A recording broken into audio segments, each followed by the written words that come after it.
Bonjour, ils sont 300 000 en France, les véganes, les plus militants des végétariens. Ils ont supprimé de leur alimentation la viande et le poisson, mais ils bannissent également tous les produits issus des animaux, le lait, les œufs, le fromage, le miel. Un régime radical qu'ils imposent parfois à leurs enfants. Alors, y a-t-il danger pour la santé des petits? Et qu'en pense la communauté médicale? C'est ce que nous allons voir dans ce reportage. Aliments humains égalités! C'est la Veggie Pride, la grande famille des végétariens est dans la rue. Ils ne mangent pas de viande ni de poisson. Certains vont plus loin, les végétaliens. Ils ont aussi supprimé les œufs, le lait et le miel. Mais les plus militants, ce sont les véganes. Ils rejettent tout produit issu de l'exploitation des animaux, comme la laine, le cuir, les cosmétiques ou le mobilier, un mode de vie qu'ils revendiquent. On est content, heureux d'être et fiers d'être végétalien, a fortiori vegan, et que c'est un mode de vie respectueux et à promouvoir. Je ne me verrais pas donner de la viande à ma fille puis l'emmener caresser les agneaux après. Révoltée par la souffrance animale, Lars a choisi le véganisme il y a 10 ans, pour elle et ses 2 enfants.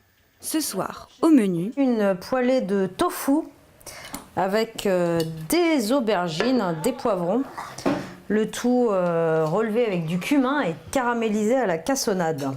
Samantha, 10 ans, est donc végane depuis sa naissance et plutôt fière de ne pas faire comme ses amis. C'est mieux que manger des animaux parce que pour moi c'est des morceaux de cadavres.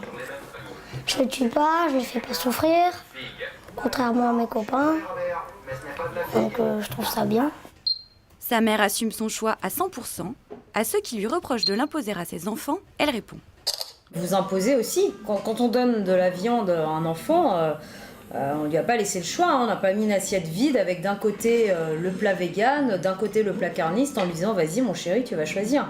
Donc j'ai fait le choix qui me semblait le plus juste. Mais quels sont les risques pour la santé de ce régime radical? La question divise les médecins. Pour la majorité, c'est une aberration, car il entraîne de graves carences en protéines, principalement chez l'enfant. Ils vont inéluctablement être carencés en vitamine B12, qui est une vitamine exclusivement d'origine animale. Et la carence en vitamine B12, ça peut donner des anémies importantes, mais aussi et surtout des complications neurologiques. Donc c'est dangereux. Le régime végétarien et le régime végétalien, les parents font ce qu'ils veulent, mais on ne peut pas imposer ça à un enfant.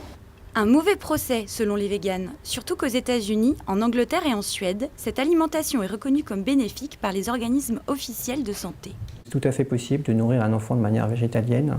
Il y a quelques précautions à prendre. Donc il faut le supplémenter en vitamine B12. Il faut bien connaître les sources végétales de protéines que sont les céréales, les légumineuses. Les oléagineux aussi, c'est la 3e source de protéines végétales. Donc noix, noisettes, amandes.